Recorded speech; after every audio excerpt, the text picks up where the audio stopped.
Hey everybody, my name is Rebecca Ross. I am your instructor for interpersonal processes. I realize for all of you that this is the first course in your MSW journey. And so this video is going to start by us walking through Canvas, how to navigate that whole world. And then we're going to go into week one material so that you have some context to put into your assignments this week. Just to introduce myself first, I am currently the Director of Disability Services for Widener University. So if any students are working with a diagnosis that impacts their life in a major way, they work with me to put accommodations in place to make sure all of our academics here at Widener campus is accessible. So that being said, if you find yourself in that category or have benefited from accommodations in the past, it might be good to talk to me separately as far as putting accommodations in place for your program here. But I also teach this course on the side. So here we are. We're going to go through interpersonal processes together. I always like to warn my students a little bit just because this course is very reflective based, and it causes a lot of folks to really take a look into how they work with others, how they view themselves, how they maybe contribute to interpersonal dynamics that are positive or negative. And so it's going to require a lot of honesty from folks. And so a lot of times during these assignments, you might hear me say something like, or see me say something like, I'd like to see you dig deeper here, or I would like to see you reflect a little bit more clearly about these things. And so the whole course is basically like that. There's a lot of content that's covered. There's also a lot of tools that end up being part of this course that students can later use in a clinical environment. So first things first, I'm going to show you a Canvas and make sure you know how to navigate the whole program, basically, because all of these courses are set up very similarly. All right, so I'm going to make my window a little bit smaller here. There we go. I'm going to go into here and I'm going to change my view. This is going to be what your first page looks like. It's probably just going to have the one course at the moment, or it'll have two courses, your summer one and what your summer two course will be.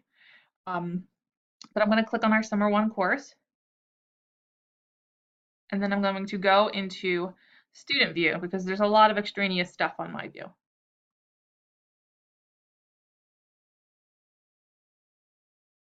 That was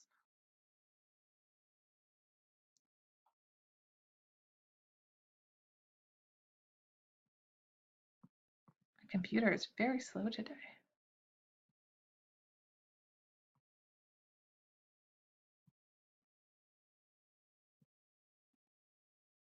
Okay, so this is probably closer to what your view looks like. Obviously, it's going to have your information, but in the account component, but everything else should look basically the same. At the top here, you'll see recent announcements, and so you'll be able to get there from clicking straight from here or from the announcements on the left side. The announcements is typically where I post all my videos. So each week there'll be one. I'm trying to post them for Fridays this week. Last semester I did them for Sundays, and students asked that I post them earlier so that they could use the weekend to get the context and be prepared for Thursday's discussion board, which will make more sense at the end of the video. So you click on the verbiage here and you'll get into the specific announcement. Basically, this is just what I think you should do as you're starting off. Now, today's the first day, official first day of the course. So after this point, you really are going to have to start delving into the material. But this was really just to get through and kind of give yourself a personal tour. But for our purposes, we're going to go through the official tour. All right, so announcements again. This will list all the announcements, not just the recent ones. So if you need to go back to a video from earlier in the semester, you can always do that, but they'll all be listed here, as including this video. Our syllabus, you can get two ways. You can either download the course syllabus, which is going to pull it up in a PDF, or you can look at it here. Personally, I think the version here is much more digestible than the PDF version because the PDF version has obligatory language that makes it like 12 pages long. We have to, as far as our accreditation process, make sure that we outline every National Associations of Social Workers code of ethics that each assignment is driven towards, in each reading each discussion board post. So it's really involved. If you're looking for just a quick breakdown of what the semester looks like, this is really where you should go. So here's week 1. You can go through in week 2. And it's just a brief outline. It doesn't link you to anything. You can also see the breakdown of the course grades over here. However, where you're probably going to live the most is modules. So you'll see up here there's a lot of just overview things. There are things about plagiarism, there are things about where to find information, there are things like a tour to Canvas the same way I'm doing now. These are just the rubrics for all of the assignments we have. There's an about your instructor, which is currently blank, I found out earlier today, so I will fill that out hopefully before you watch this. But as you go down, you start seeing it broken down by week. And that's really where all of the content that you're going to need to get you through the semester lives. Now you can get to it a couple of ways. You can either use right here. Here you can see on the top, it has your learning resources, which are the readings and videos that we require that you watch. There's some other extra information. And then down here, it has everything we're expecting y'all to do. I'll also cover this each week in our videos. So you'll see it here, you'll hear it from me, but you can also find it in the week 1 introductions, which I think is misleading because if you go into it, it's not so much an introduction as much as it's everything. So if you go into your introduction, you can see it just a quick list of the things you need to do, and you can almost use it as a checklist. So here you have the readings and videos, your week 1 discussion, your week 1 discussion class agreement, which is like an extra one, your dyad exercise, your availability poll, and your week 1 assignment. So all those things can be found in your introduction link or just in the module itself. As you scroll down, you'll see week 2, week 3, and so on. Feel free to let me know if you have any questions. I can absolutely walk you through how to do this on like a live feed. We can Zoom meet over the internet, and I can show you through as well. Grades. Okay, so grades is going to be blank right now. There it is. And you'll see these pop up or populate, and some of you will have notifications set up, which is great, every time I submit your grade. I'm trying, again, based off of feedback from my students last semester, to give you your last week's assignments by the Friday that I have to post the video. Students asked for this so it could inform their next week's assignment, which will be due on Sunday. So our papers and assignments are typically due on Sundays. And so I will try and get you the previous weeks by Friday. So please understand that there are currently 16 of you in the class. And with discussion boards and papers, turnaround from Sunday to Friday is, it's going to be an interesting challenge for me this semester. So bear with me. If you need to get any feedback sooner, feel free to email me separately, and we'll talk about what types of things you should consider for your next assignment. The way the course is broken down is you have some papers and assignments, but you also have process notes. Process notes are basically every other week, so you will definitely have the last process note before you have to start writing the next process note. I think that's really important because we're looking for a very specific type of growth information in those, and so you're going to want to use the feedback wisely to change what you're doing the next time. So that's how you see your grades. You can also see people here. So if I click on this, you'll see all your faces. There we are. Some of your faces. A lot of faculty will suggest that you fill out your profile and put up a picture. Mostly because it's an online course and an online program, and we want you to get as much out of it as possible. And sometimes that's getting to know people, including getting to know who they're talking to, who they're writing to. And so, although I'm being hypocritical because my picture apparently didn't translate over to here, I thought it did. Again, I will add that before hopefully you watch this. But I'm certainly not going to make you guys do it, but I know some faculty will, so you might want to do it ahead of time. All right. These functions down here, you don't have to worry about right now. You can play with them over time, but since this is your first course, I wouldn't get overwhelmed too much with those things right now. All right, so I'm going to take you back to the modules. LI. I wanted to show you, I set up your calendar this semester, which isn't something I've done in the past. And so now if you go into calendar, you'll see everything that's assigned to you and when it's due. So you can even click directly onto that and it'll tell you what you need to do. If you double click on it, it'll take you to a new window to do that. And it shows you exactly what is expected for this week. Also important to know, a lot of folks communicate via email. And so your inbox is right here. You can always access that. And that is also how I typically communicate with students. So keep an eye out for information. Now I'm going to go to modules.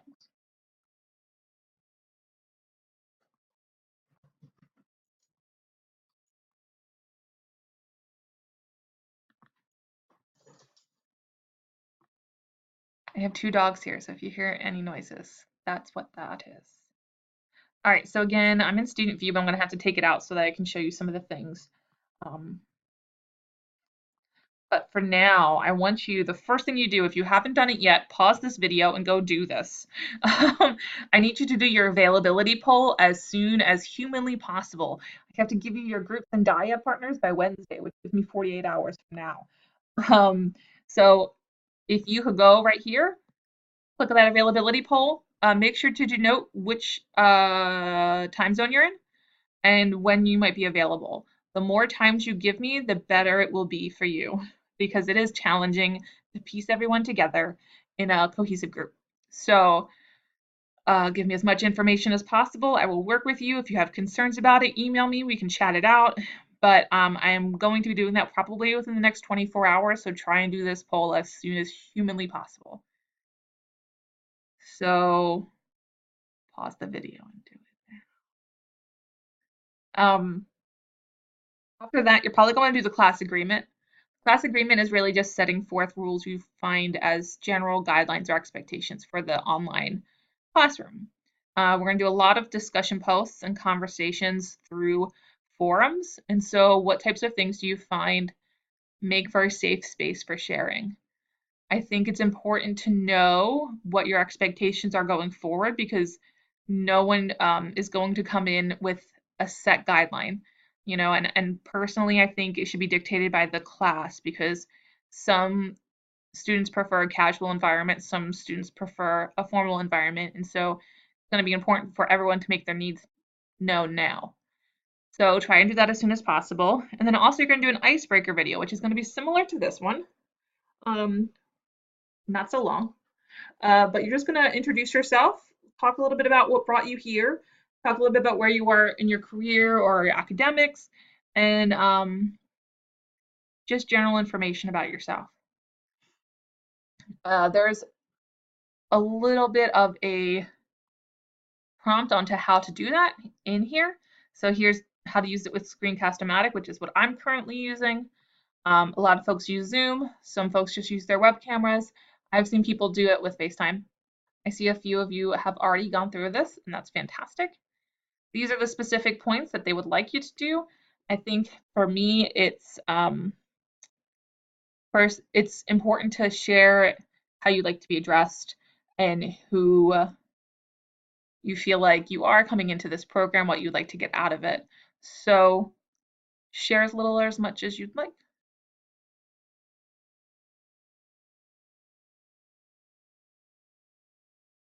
Okay, so that, the class agreements and the icebreaker. Your original content is due Thursday. Your response to another person's icebreaker is due by Sunday. Sometime in the meantime, you're going to meet with your dyad partner. That's really going to be a quick conversation. You can meet either just by calling each other, you can meet through Skype, you can do whatever you have to do to meet. And it's really just, you know, hi, who are you type of thing. Basically, it's laying the groundwork to establish how you're going to communicate with each other moving forward. So this is where we iron out the kinks, make sure that you know exactly what technology you're going to use and how to use it. That is The main reason why I want you to do the availability poll as soon as possible so that you have enough time to schedule and do that with your dyad partner. On Sunday, there's also going to be a process note, and I want to cover a little bit what the process note entails. I mentioned it previously. The process note is a bit involved, but it's also a huge component of your social work career here. As you get into your internship, you're going to do process notes pretty regularly, and it's really something that sets this field apart from other fields. The ability to internalize information and look inward and see where your biases are is something that I hold close to my heart as a social worker, and I think a lot of others do too. And that's what the process note instills. So I'm going to open this link down here, and we're going to go through what the content looks like. So really, we're going to break it down into your whole classroom experience, and you're going to literally process it. So you're going to think about your dyad content. So what kind of anxiety did you have going in? Were you nervous at all? Or were you feeling pretty confident? Did you have any specific fears about how they'd experience you? So for instance, for me, I typically have concerns about people thinking if like I'm really quirky or weird, like if I'm presenting that way. And so that's something I'm micro analyzing, like very hyper vigilant about. And so did you walk into that experience with any of those types of things? How did your response to your partner go? And then at the end, how did it affect you? Were your fears confirmed or did you feel relieved? Did you have um, anything that rubbed you the wrong way? So these are the things where this is where I'm talking about you need to be very honest in this course. These are a little bit more raw than your grad level typical writings, if that makes sense. You're going to talk about our experience as the icebreakers. So who responded to your icebreaker? How'd that make you feel? How did other people's icebreakers make you feel? Was there anyone that rose your hackles at all or made you feel uncomfortable? And there was anyone that made you feel relieved. Oh, I'm not the only one in this situation. That happens a lot. A lot of students see other parents or single parents or caretakers in the group and realize, okay, so someone else is doing that too. So maybe that's more, feasible than it was in my head. So talk through all of those things. And then you're going to reflect on our reading. I'm going to go over our reading a little bit, but it's a very involved chapter, the Barole chapter, and you're also going to watch a video. And so you're going to go through, do a really quick summary of those things. I mean, I'm the only one reading these process notes, and I really just want to be able to see that you've read it. But I know what they are, so don't feel like you have to summarize it point by point. It's more important to me that you reflect really in depth and really think about how this impacts you personally, how this impacts you professionally.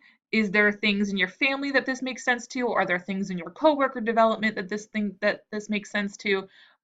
Everything we talk about in this course is basically, well, it's called interpersonal processes. So it's really about your interactions with other folks. And so what you're going to be reflecting on is maybe this explains something that goes on with my friendship group, or maybe this explains why I don't get along with this coworker, and so you're going to really be honest again and dig deep. I always think of my dad every time he was at a sporting event, he always screamed, dig, dig, dig, dig. And so like that's always in the back of my head because I hate sports, but I will I'm gonna see if you are not. But I will be saying that in the back of my head for reading your paper. So I guess academics is my competitive sport. All right. So this one's going to be 3 to 4 pages long. It'll probably be pretty easy to fill 3 pages, to be honest. So I would expect that to be the minimum. There are going to be some that are 6 to 7 pages long, and typically I have students contact me and say that that's an impossible thing to meet because there's way too much information to fit it onto 6 or 7 pages. Some weeks are that heavy. So we'll continue to work on it. Every week I'll have one of these videos and we'll talk about what's a realistic expectation or how to pare down what you're covering this week. All right, so I do want to cover a little bit of the content. I realize this video is pretty long. It's already hitting 20 minutes here. So I typically try and keep these a little bit shorter because you have a lot to cover. But I do want to cover the Barol chapter a little because it's so important. Beth Barol actually was my teacher for the interpersonal processes course. She's also our director for the MSW program, and I love her.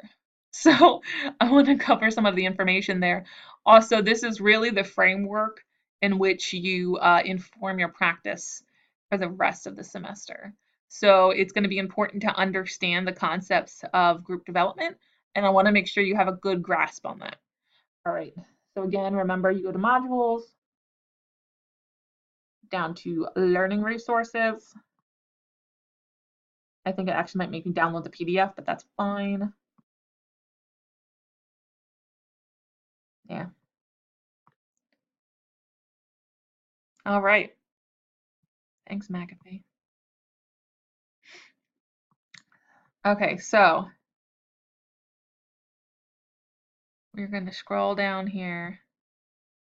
So the thing about this chapter, and really Beth works this way too, she's all about examples, which I think is makes learning a lot easier, personally. So you'll see throughout the chapter there's a lot of case examples. Christina, and there's a lot of examples of groups, and so it's important to read through these things. However, because this is a large reading, I'm going to skip over some things. I do want you to read this pretty thoroughly because all of the things in here are A, something you can use in your professional lives, but B, things that you might see as relevant for your final project. So that is something we'll talk about at a later date, but important to consider. Okay.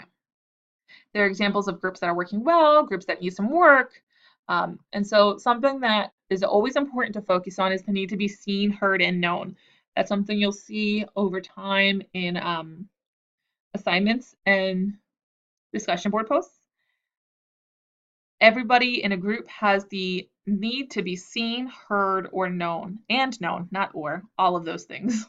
So as you talk about group development, you'll see that folks are reacting in a way, either being defensive to not feeling seen, heard, or known, or making attempts to be seen, heard, or known, and known, and. So in this situation, you're going to be looking through here. I think there's some really good examples of this. I know Dr. Barol told me about a student who fills a lot of silences with anything, jibber jabber, any kind of speaking, so much so that it drove a lot of her colleagues up a wall. And so many of them ended up not enjoying her presence because she ended up just filling all the gaps and people were just exhausted with the listening and the attending to somebody. And so they had a very honest conversation in which they discussed the frustration in the room, the tension, and also how that filling the silence helped that person feel seen, heard, and known. And so what they were able to do is identify the need for the person filling the silence, identify the need for the other folks in the group, and they were able to kind of find something that met everyone's needs. What they ended up doing is providing an outlet for that person to share in the silence, but also challenging them to embrace silences. A lot of people feel the need to fill silences as a result of anxiety. So it's a good skill to develop, and I actually talk about that later in this semester. The importance of being able to sit in silence. I use it all the time with my students. Not necessarily you guys students, but students for the undergrad program where I work. But also you guys students, if you're coming to me and I need to get more information, the ability to sit in silence is really what solicits a lot more information from folks. So it's a good skill to learn, and they end up working with that whole group of folks to get on a little bit better using that skill set. Okay, so I'm going to scroll down to this chart. There's certainly a lot of things in here about like here how to reduce anxiety. That's certainly a strategy you can use in your final presentation. Defense mechanisms is really important, specifically projection, because it's something we see all the time in groups. You're going to be assigned into a small group of 4 or 5 people this semester, and the design of that project is really something that is meant to propel your group into certain stages of group development in which you'll probably see one, if not many, of these defense mechanisms.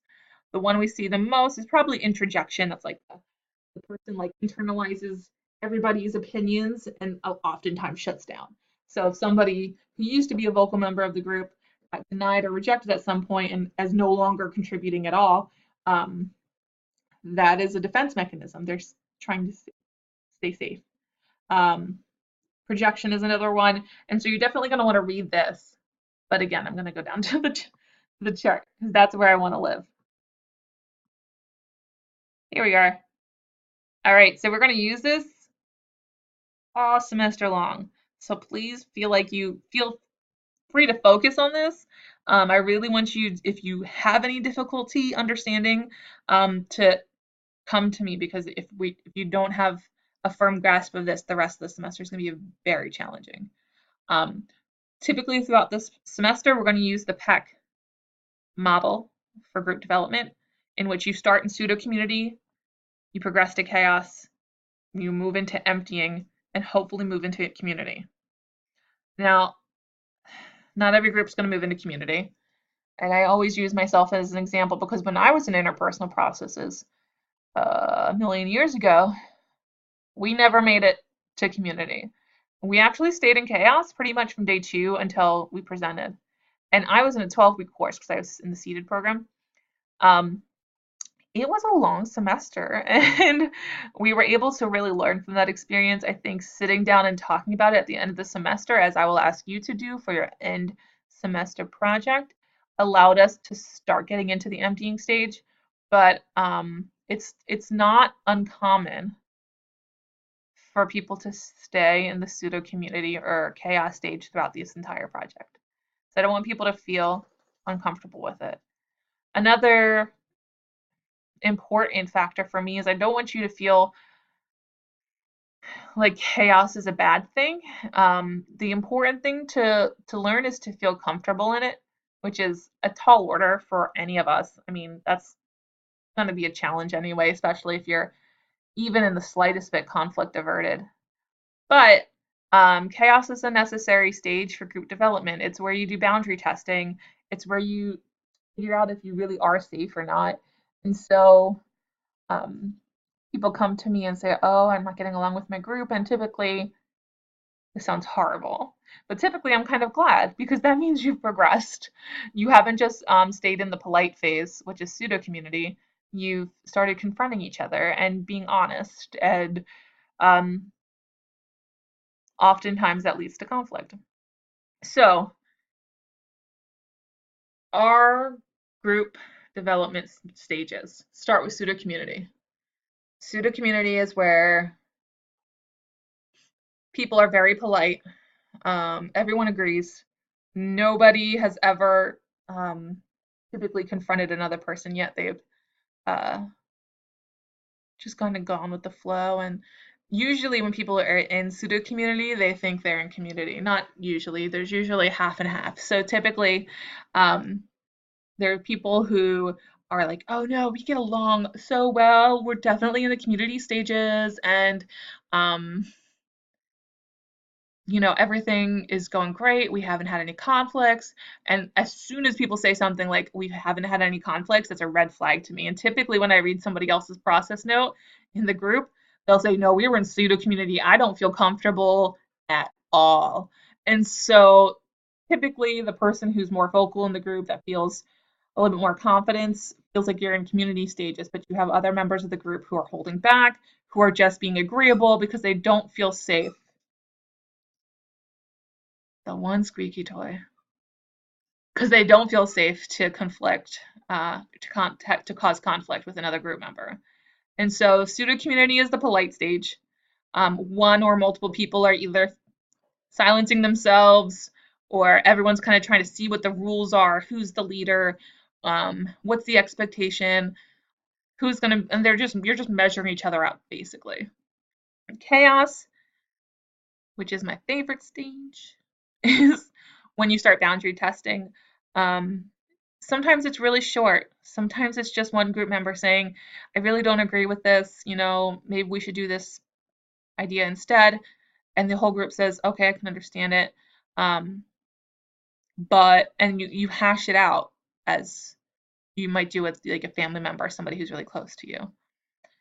The point of chaos is to really become understood. So you're starting to speak your mind. You're starting to um, really work on being your own person in the group. And as soon as you turn that corner from being defensive or like the conflict or being agreeable or being passive aggressive, which is something that happens in a lot of groups, you start moving towards emptying. Emptying is the stage in which people become vulnerable. And it takes a lot for people to feel comfortable being vulnerable in a group.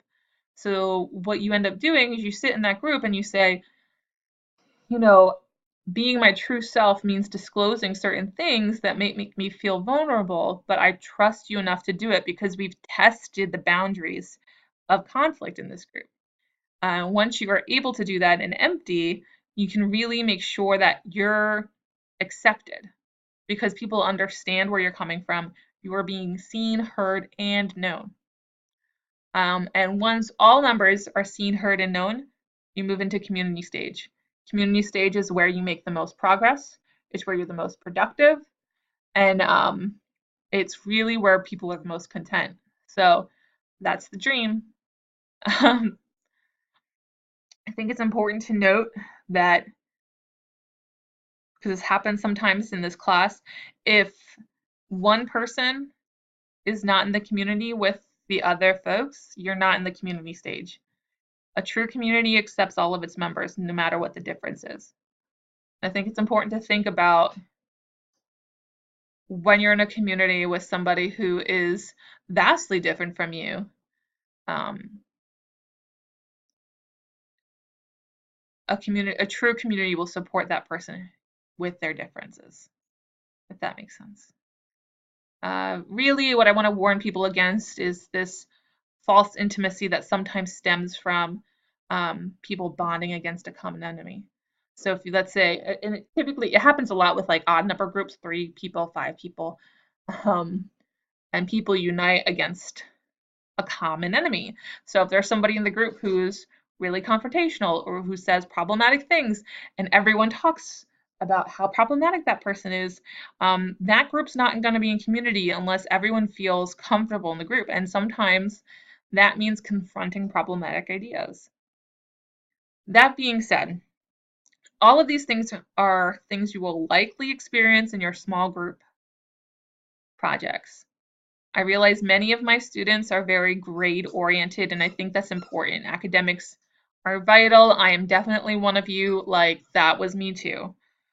This project, however, it's more important that you think about your group and that you talk to your members and you really process how you're.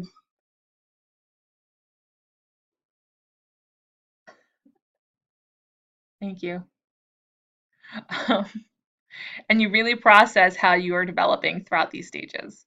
That is really the end game for this project.